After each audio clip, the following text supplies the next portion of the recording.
আজকে আমার বাড়িতে ২ রকমের তরকারি রান্না হয়েছে। আর অনেক দিন পরেই কিন্তু এই ২ রকমের তরকারি আজকে আমার বাড়িতে রান্না করা হয়েছে। আর এই ২ তরকারি কিন্তু আমার স্বামীর অনেক পছন্দের। তো আসসালামু আলাইকুম সবাইকে। সবাই কেমন আছেন? আশা করি ভালো আছেন। আলহামদুলিল্লাহ আপনাদের দোয়া এবং ভালোবাসায় আমার পরিবারের আমরা সবাই কিন্তু ভালো আছি। স্বামীর পছন্দের রান্না করতে কিন্তু বরাবরই ভালো লাগে আমাকে। শুধু স্বামীর পছন্দের না, স্বামী সন্তান দুজনারই পছন্দের। তো এই যে আমার স্বামী বিল থেকে একটা শোল মাছ মেরে নিয়ে আসছিল, যেটার ভিডিও আপনাদের দিয়েছি। আর বলেছিলাম যে আপুরা আপনারা একটু বলবেন শোল মাছ কী দিয়ে রান্না করলে ভালো লাগে।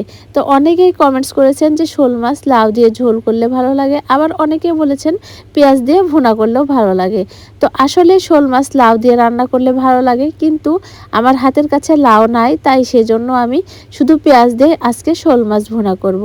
তো এদিকে আজকে আমার বাড়িতে আমার বোন বিপাশা এসেছে। আর আমার বোন কিন্তু আমাকে না বলে হঠাৎ করে চলে এসেছে। সে বাসা থেকে মশলা বেঁধে নিয়ে এসেছে, আমার ব্লেন্ডারে মশলা ব্লেন্ড করে নিয়ে যাবে সেই জন্য।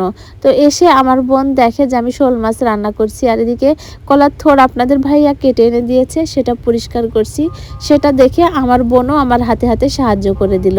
আর একটা কথা আমার বোন বলল যে আপু আজকে তুমি শোল মাছ রান্না করছো, আমাকে খুব ভালো লাগছে, কারণ অনেক দিন ধরে শোল মাছ খাওয়া হয়নি, তো আজকে এখান থেকেই খেয়ে যাব। দুই বোন হাতে হাত মিলিয়ে কাজ করতে শুরু করে দিয়েছি। বিপাশা আসলে আমাকে কিন্তু অনেক কাজে সাহায্য করে দেয়। তো ওইদিকে আমি মাছ রান্নায় ব্যস্ত, আর এদিকে বিপাশা আমাকে সব কেটে ভেজে পরিষ্কার করে দিল। তারপর আমি কলার থোড়টা চড়চড়ি করে এই যে ভর্তা বানাতে শুরু করে দিয়েছি। আর ওইদিকে শোল মাছ রান্না শেষ, ভাত রান্নাও শেষ। আর এই যে থালা বাসনগুলো ছিল এগুলো আমার বোন পরিষ্কার করতে লেগে পড়েছে, আর আমি ভর্তা বাটতে লেগে পড়েছি।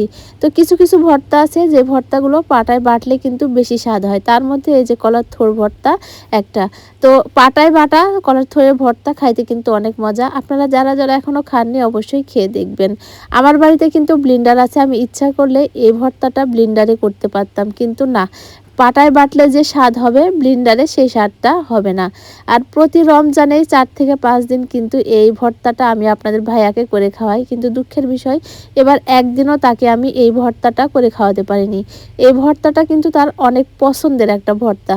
তো আজকে বাড়ির বেশি করে রসুন, পেঁয়াজ, সব তেল সব কিছু দিয়ে ঝাল ঝাল করে ভর্তাটা বানালাম। সব কাজ শেষ করে দুই বোনে খেতে বলে পড়েছি, কিন্তু আজকের ভর্তাটা এত মজার ছিল বিশ্বাস করেন আপনারা, আমার বোন আর আমি বেশি ভর্তাই খেয়েছি।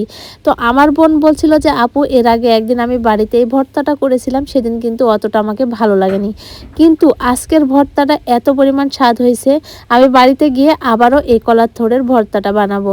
তো আপনারা যারা যারা এখনও এই থোড়ের ভর্তাটা খাননি অবশ্যই খাবেন, অবশ্যই পাটায় বেটে ভর্তাটা করবেন। তো আজকের মতো